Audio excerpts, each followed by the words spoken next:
and I'm joined by my colleagues here. We are Crossroads Consulting. Now today we were faced with a situation to really look at the oil industry as a whole and how it is being affected by the uncertainty and instability within the market. So right now there is a lot of uncertainty within the pipeline project. So while Synovus has been very active in these pipeline projects, a lot of the control is under the government. And so it's really hard for Synovus to really have a say in the future of these pipelines.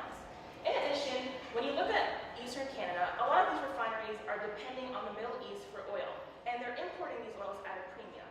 So a lot of these governments are very corrupt, there's a lot of instability, and that leads to volatility in the oil prices as a whole. So we wanted to make sure that we answer two key questions. One, how can Synovus maintain the demand of their products? And two, how can they address public dissent about the overall industry as a whole? We wanted to make sure that we focus on three key markets, and that was one, international markets, the provincial governments, and last but not least, the stakeholders, because they have a huge say. So our solution is Canada First. Canada First will allow Synovus to really focus on the transporting and refinery aspect of the business. So by pushing for the Energy East pipeline, as well as contracting with different railroads, Synovus will be able to transport their oil to some of these eastern Canadian refineries. And in essence, that will bring a lot of business for Canada, as it will add a lot of wealth and allow for these refineries to really work at capacity. So this will allow them to keep Canada at the forefront of their minds. We have 5 key themes of market access that we wanted to keep in our minds: time, distance, cash, people, and planet. So my colleague Rebecca will talk about each of these further when she talks about our strategy next. As you can see up here on this chart, Eastern Canada actually imports most of its oil from abroad. Quebec actually imports 92% of its oil from non-Canadian producers, including OPEC countries, which have a lot of volatility and a lot of corruption within their countries. And honestly, this is something that we consider to be unacceptable, because Canada in itself is an oil-producing country and should be thinking about sending those over to the refineries and increasing the value of its product. So we spoke about Canada First. This is a two-pronged strategy, with the first of the two prongs being that we focus on Canada first before exporting oil. The crude oil that Canada is sending out is sent from Western Canada, as you know, and it's sent out at a markup because it's really being sold to the highest bidder, leaving the eastern refineries to have to import at a markup and rely on the world oil prices in order to refine their oil and continue to survive. Sending all of the crude oil to Canadian refineries in eastern Canada will allow Canada to ensure the survival of the industry at all levels.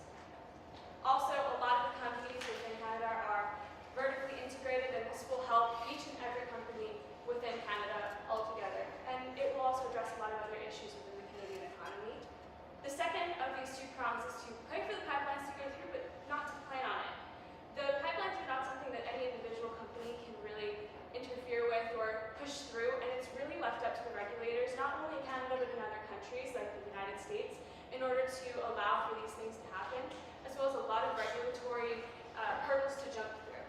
And in order to hedge our risk with waiting for these pipelines, we plan to have a continual contract with the railway companies both before and after the pipelines are established.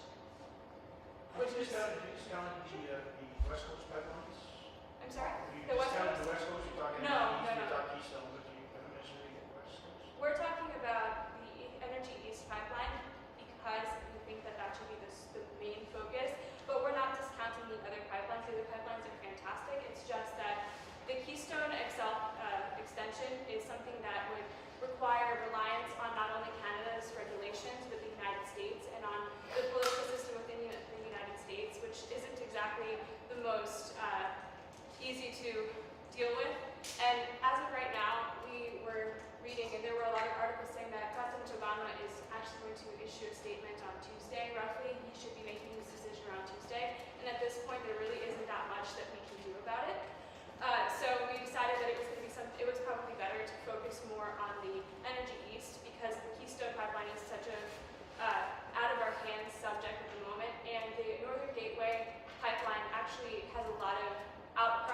First Nations within Canada that are having an issue with it going through their territories, and there's a lot of other hurdles to jump through.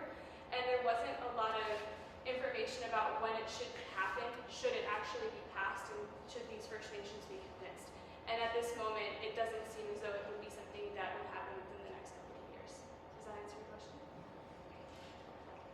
Before the pipelines are implemented, we were thinking to send over about 15,000 barrels per day by rail to all of the eastern Canadian provinces, including Quebec and Vermont. And we do know that Quebec has a lot of issues with the oil pipelines, and they are actually very skeptical, but we are hoping that the federal government can step in through working with all of the oil companies to send it over. And after this pipeline implementation, we're hoping to send about 50,000 barrels per day via the pipeline, should the Energy Eastern pipeline go through, and continue to send about 5,000 barrels per day by rail in order to hedge any risks of natural disasters or leakage within the pipes. These are provincial governments are very powerful in Canada. What kind of engagement strategy do you have to get the provinces on side with you? So specifically Manitoba, Ontario, Quebec. Okay, well, essentially what our research turned up is that there were a lot of movements going on, open houses with TransCanada to have the provinces have kind of their say in what's going on. We were also considering maybe having an open debate between all of the dissenters against this pipeline and the oil companies to kind of dispel any myths that might be happening and have an idea of what their concerns are and how to address those. This is also why we were saying that it might be an issue to not have a hedging strategy. So we wanted to ensure that we not only hoped that the pipelines would go through, but we do recognize that sometimes things don't work as planned. So we have the implementation strategy that, we have this where it's, if the pipelines go through, it will be great for the oil companies, and if there's issues where it could be shelved for a few years, or if it just never goes through, we still have a plan to keep Canada at the forefront of the market for the oil companies, so that we aren't relying directly on the provinces. Does that answer your question? The three refineries that we were looking at were the Suncor Montreal refinery, the Jean-Beliin refinery, and the Irving Oil refinery. The reason why we picked these three to begin with is because all of these are operating significantly below capacity, as are a lot of the refineries in those areas. And it would be a really great way to move the oil over that way, because all of those are importing most of their crude oil from abroad. The energy is... Okay, you're relying on those are just showing the refineries, you're not putting... I was just You're not showing... going your line through Maine, are you? I'm sorry? You're not actually going through Maine? No. Okay, It was just to show how close they are to each other. It wasn't... No. That would defeat the purpose. The Energy East project is a really great path, and we were hoping to send through railways actually paralleling the Energy East pipeline. And what we wanted to really address in this strategy, to kind of explain to you a little bit further, is that we're planning on hitting on all of these market access concepts of time, distance, cash, people, and planet.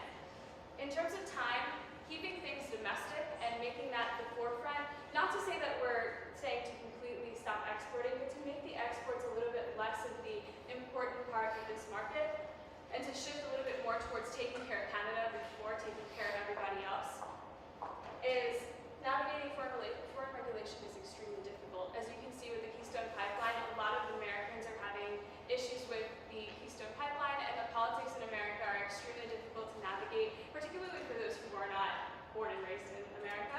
So navigating this foreign regulation is difficult. Distance, target markets would be close to home. That's plain and simply why distance would be bridged. It's clear. In terms of cash, it would be keeping resources and wealth in Canada and helping bolster Canada's economy, which then ties into the people aspect, where the people will not only have more jobs, but it would be keeping wealth within Canada and helping to make Canadian quality of life better. And then, so those all strike me as government objectives, not necessarily shareholders' objectives. Have you thought about how they differentiate and how companies would play into Canada's overall energy security aspirations? Because the government isn't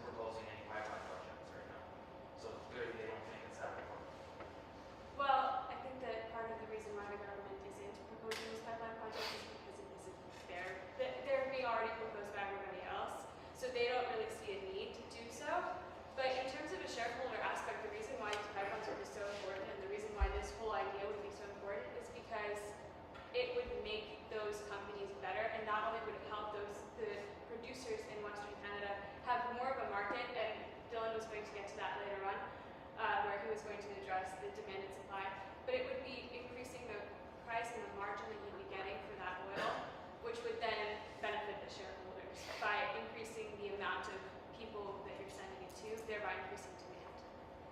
Does that answer? It's 4,000 kilometers away versus Seattle saving 1,000. So I'm wondering why I wouldn't just go there where my pipeline costs or rail costs are considerably cheaper, and why I'm subsidizing eastern refineries with transportation costs. The purpose behind our strategy is not to completely eliminate foreign transport, particularly not in North America, which is why our process is kind of first, then North America as a whole, and then outside. Because a lot of the refineries in Canada right now are having a lot of shipments outward towards Asia and the super refineries. And that was really what we wanted to shift away from, because those tend to be the highest bidders. And America, not so much. Seattle would be a really great place because it's right next to Alberta. It's in the vicinity, but instead of sending things out to Eastern Asia and China and all those places, why don't we send them over to Quebec or Ontario, and those refineries, and make sure that everything stays within Canada. It's a very sound idea for the economics within Canada, and yes, it is a government objective, but the reason why it would be a government objective is because it's in the best interest of all of the people within Canada, including the companies and including the shareholders. How would you deal with people that will say that Energy East truly is getting out to the urban refinery, an export pipeline that is just going to see refined products going overseas and not being used for domestic supply? So that's the rallying cry that you see around Keystone, and I'm sure you'll see a rallying cry from the environmental groups that that'll be the case as well. And I think where you need to be able to convince people, you need to be able to, especially convince people that that's not going to be the case, that they're not just the through route for an export pipeline. Well, the biggest selling point is that it's refined. If it's not only produced but refined within Canada, it increases the amount of profit that's going to be made off the oil, and therefore isn't going to be it's not going to not be a benefit for those particular refineries, and definitely not for the parts of the country that it's in. And it will create jobs, and that is in and of itself a selling point. There's a lot of shortage of jobs around the world right now, and that's a very big thing that we were trying to create, was not only make sure that oil is able to be produced and distributed in Canada, but so that it benefits everybody, from the workers and all of the stakeholders within the company to the shareholders, and then afterwards start to move internationally, but not until that is satisfied, so that it ensures survival of the industry and therefore does not result in a whole bunch of layoffs. And we were thinking kind of like the crisis in the United States. There was a lot of jobs that got lost because the industry started to die, and the demand outside of Canada is starting to flatline, particularly in the United States, where we're finding our own. So it would be important to start thinking about ways to hedge bets by international independence from Canada's oil supply, and be able to move into making sure that Canada itself is self-sufficient. And we think that that would be a very good selling point to those people, and say, if we don't do this, we're going to end up dependent on the Middle East. Do you think social license is some people there? You got jobs, the jobs are the ones who work part of social license? Of course not. Jobs are important, but also ensuring that all of the needs of those people are met. And for the environmentalists, planet is actually part of people. So the fact that it's going to increase the emissions from all the oil tankers being sent out, because right now not only are oil tankers being sent out for exports from Canada, but they're coming in with imports from Canada. So that's almost halving it by not moving imports nearly as much, and by not having as many exports going out, because there's that inefficiency in where things are going and people going out. Such the export is also the product in that pipeline. So how are you going to, there's the anti-oil sands side of this, which is part of that. How are you going to combat that? Well, I think that it's a very important message to have, that not only is Cenovus working on doing this for now to decrease the emissions of the transportation, but to start moving in a direction where Cenovus starts to integrate different technologies that will not only increase resource efficiency, and to stress that to those within the company, the consumers, and those that are not consuming Cenovus as well as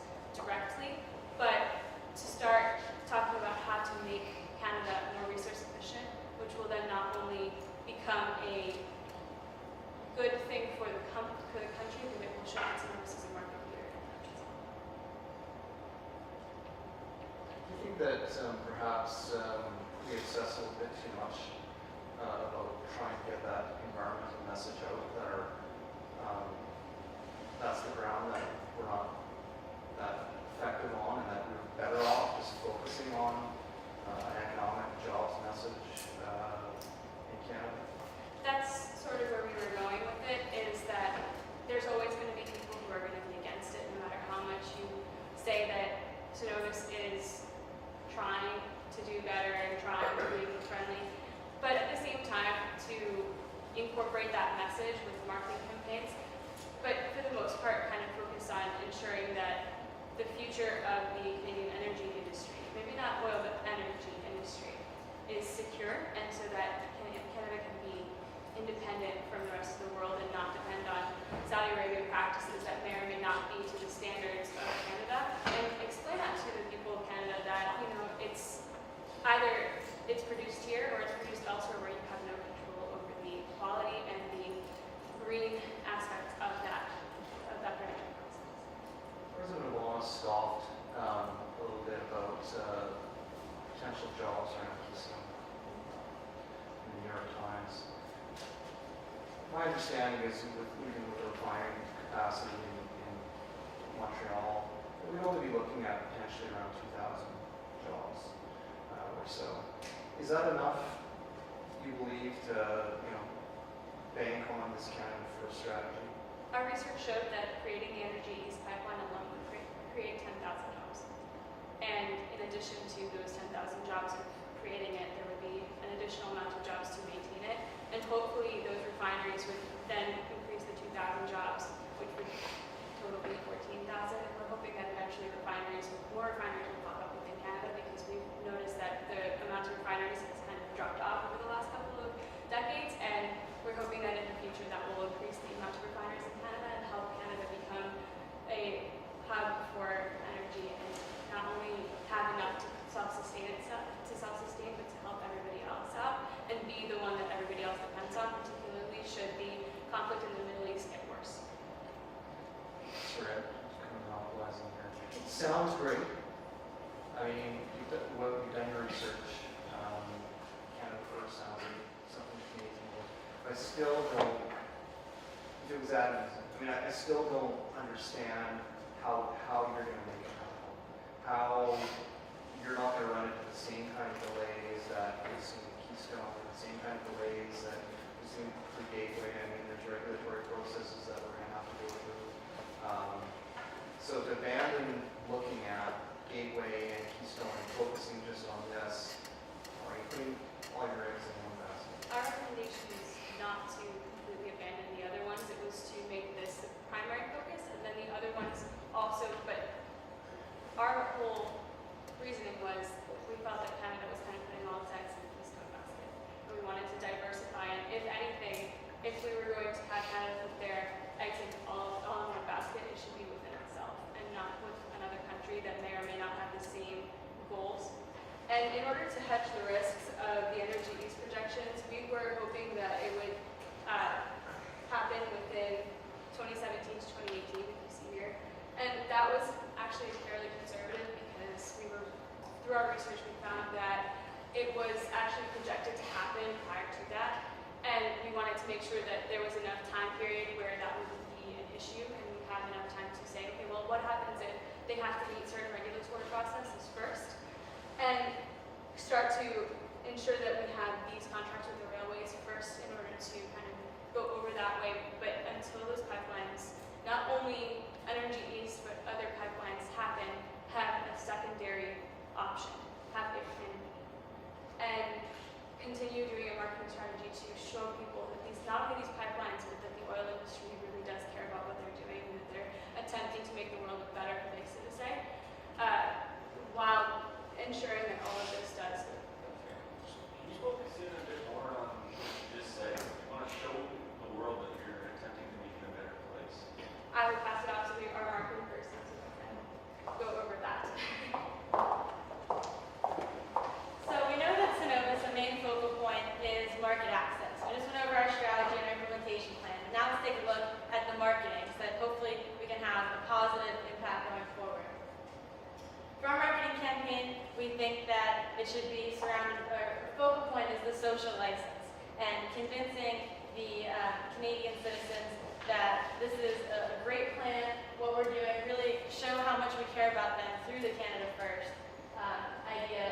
And the way that we want to obtain this social license is through the marketing campaign of really showing them, really improving the perception, creating goodwill, and having that go forward to lead to support for future initiatives. So our target markets, primarily the Canadian citizens and Canadian government. However, with the vast supply of oil in Canada right now, you can't overlook the exports as well. Exporting to the US, to Mexico, and further abroad. So we're not planning on actually marketing directly to international governments, international people, but indirectly. The world is so interconnected right now through the internet that they're going to indirectly see the marketing campaigns, see the ads, and see the message, see how you're trying to become, make a better future for Canada and for the world. Why do you think you don't have to market directly to international refining or international organizations? Isn't it about relationships? Can you rephrase that? Sorry, why do you think you don't have to market specifically to international or other countries in terms of other refining opportunities? Because isn't it about building relationships with international Correct. consumers? Correct. I think the main part of our strategy is focusing on, as I said, Canada first, and part of, really having this Eastern pipeline is a lot of our idea, making sure that the West Coast, the East Coast is connected for the betterment of Canadian citizens and for the Canadian economy. So with the government, that would be very costly to start marketing internationally. I think it's better to start in Canada. Maybe we just did a 10-year plan. Maybe if you're looking 20 years out or 15 years out, start expanding. But for now, I think the relationships are there. You're already exporting to international countries.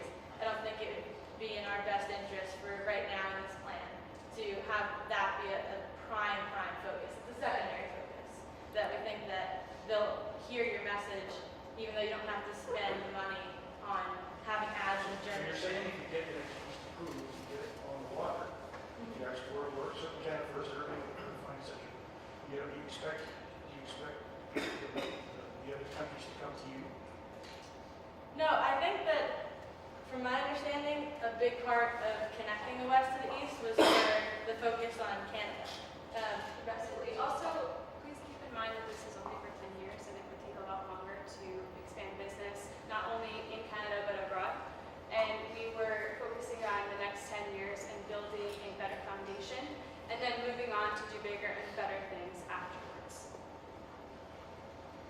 So for within Canada, what to focus on? The emotional appeal of Canada First. That's a great way to work towards obtaining the social license of the citizens. Pride in assets, making them feel like they are a part of the oil sands, that they have an ownership in it. Having that connection, they'll be more motivated to go along with the initiatives that Cenovus is trying to promote. Facts, things like Dow Jones saying that you're one of the world's top corporate citizens, that's something that'd be great to market, to let people know how great you are at what you're doing, how you're trying to use the best technology to be successful and be environmentally friendly. So we've been doing that for, I think, 10 or 20 years, and it seems to be making absolutely no difference. Have you had any thoughts about What techniques have you used to promote that? aggressive marketing to Canadians and abroad, multiple or hundreds of visits to decision makers dealing with institutes, supporting research studies across North America, dealing with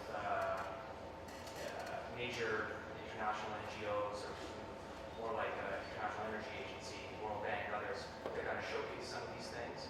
And it seems that it doesn't actually make a dent. I think today a big, major part of marketing is social media, and I'm going to get into that in a few minutes on how you can really, it's your message. You are the sole owner of the message that you are putting out there when you go through social media. You don't have to go through any other outlets. It's you talking directly to the consumers. So I think that might be helpful as well. And value meaning job creation, the wealth that is a result of that, and for values, the environment, by being environmentally friendly and working towards creating a safer and cleaner future.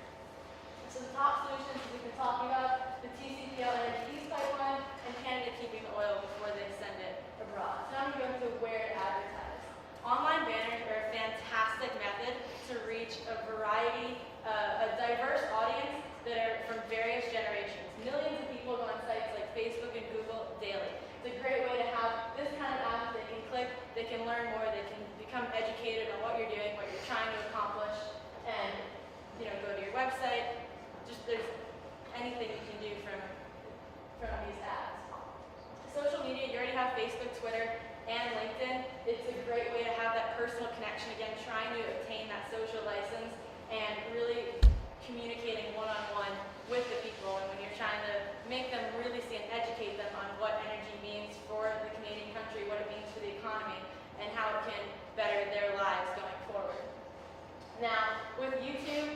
you don't know the flying rig, this garnered in just 1 week, almost 1.1 million views worldwide. Think about the reach that you have worldwide from using videos like YouTube. This is a great method to, you can either have like the flying rig showing the advancements that you're making. You can have kind of educational videos teaching people how they can be more economically friendly. Anything to just reach out and create that personal connection with the Canadian citizens to really show that you're serious and you're here for the long run. You want to be a part of their lives and have that Canada First approach. So, for this oil to make it into the pipeline, lots of billions of dollars need to come from somewhere. A lot of those billions of dollars come from outside of the country. Do you think with that kind of change in messaging in Canada, where all of a sudden we prioritize and give preference to domestic markets, would scare off some of these shareholders who are kind of hoping you're going to focus on supplying their domestic markets and why they made those investments in the first place? I don't think so. So television, we suggest that you keep going with the television ads that you've been with for this round. Go with facts, people, and planet. So here are examples of television ads creating goodwill. For example, use little taglines like "These are your oil sands," having that emotional connection, showing your workers and how hard they're working to put the best product out there possible to create a greener environment. Another idea that we have is sporting events. As you can see, we superimposed the Synovus logo into the Edmonton Oilers arena. This has a tremendous reach because not only are you reaching the people in the stands at the arena, these games are televised throughout Canada. They're broadcast, streamed online throughout the world, so they're where you reach the world. People are sports fans all over the world. You never know who you're going to reach. People in the energy industry and any industry watch these sporting events. So you might reach someone that sees that Synovus logo, makes that brand association, and it increases the brand awareness.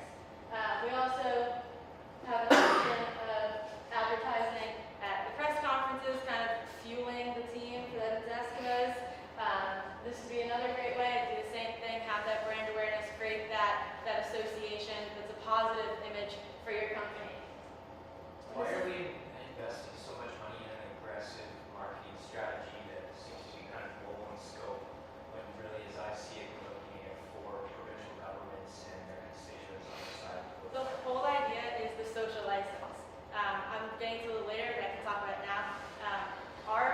Our plan, our idea, is that if you obtain this social license and you're really able to have the people of Canada truly passionate about wanting this pipeline to be approved, as you know, the pipeline is going to go west to east, so it's going over multiple provinces.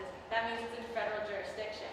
So the federal government can then, if they really see how motivated the Canadian people are to have this, how they really see that it's a benefit for the economy and the environment, then the federal government would put pressure on these provinces, Quebec and Ontario in particular, that haven't really come on board yet with the idea. And hopefully from that, we think that they will put the pressure on, as I was just saying, and go forward, make the provinces see the brighter side of this idea, of this proposal, so that they will approve it, and then the Canadian citizens would get what they wanted through the social contract. With Does that answer your regards question? to like investment, I can show you the cost breakdown. Essentially, the majority of the money that we're spending is to transport the oil, not to market it. You can see here a breakdown of the investment. So the first part is rail. Synovus has already estimated that it'll cost around $15 per barrel to move it by rail. And we're hoping to start moving around 15,000 barrels per day east via rail. Via pipeline, if it's approved, it would be around $1.40 per barrel, and it would be hopefully around 50,000 barrels. So you can see that. Sorry to interrupt because we only have a minute left for questions, so maybe you can continue after again. I have to be honest, you guys, I really like what you're pitching here, but it does seem to me that it's a focus that is maybe perhaps more appropriate for the industry itself, like maybe for an association like the CAP, rather than Synovus. So what is in it for Synovus? It sounds like Synovus is doing a heck of a lot of heavy lifting for the Yeah, I mean, there's a lot of advantages to being a first mover. Getting these refineries first, being one of the first Canadian oil producers to get to these companies, and that builds loyalty. Also, because at the moment the supply of oil in Canada is somewhat undiversified. What's happening a lot is that we're shipping to the same places, and that is driving the price of Canadian oil down versus like the WTI. That's why it's relatively low if you look at it in comparison.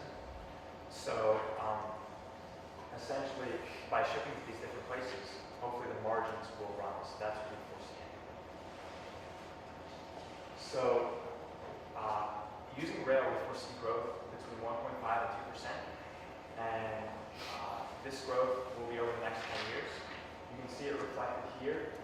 This shows the relative growth, and you can see for all three scenarios, it's a very solid growth. We have NPVs for all three. These are in thousands of Canadian dollars, so it's higher than it looks like there. The WACC is the industry average, and for all three, we see a very positive outcome. Now, if Energy East is improved, we'll see a different version of financials. Essentially, starting in 2019, we'll see an uptick as our anticipated growth will grow. So you can see this uptick here in the graph. We see in 2019 that there is increasing growth, and that's reflected here by a higher NPV. Now I'll hand it over to Annalena. So when reflecting on the three key markets that we addressed in the beginning, international markets, provincial governments, and stakeholders, you can see that we affected all three. One, by having Canada first, but also by implementing a marketing strategy that will really revolutionize the perception of the oil industry as a whole. To remind you of Canada first, we will be focusing on transporting to the eastern part of Canada through rail and by pushing the Energy East pipeline. And we'll also focus on refineries within eastern Canada so that we can help keep the wealth within Canada and build jobs and opportunity, and most specifically value within the country, and keeping Canada at the forefront of our minds. So what does this mean for Cenovus? Well, one, it will be a market leader in pioneering Canada to being a self-sufficient nation. In addition, you'll see oil industry growth, as well as Cenovus individually being that market leader, being the first company to really stand out and encourage its consumers to be sustainable. The other thing we heard Ken Chapman talk about the fact that Canada is fine with taking the bronze medal, but this particular strategy will allow Canada to be first and to really take that gold medal. So we really thank you for your time.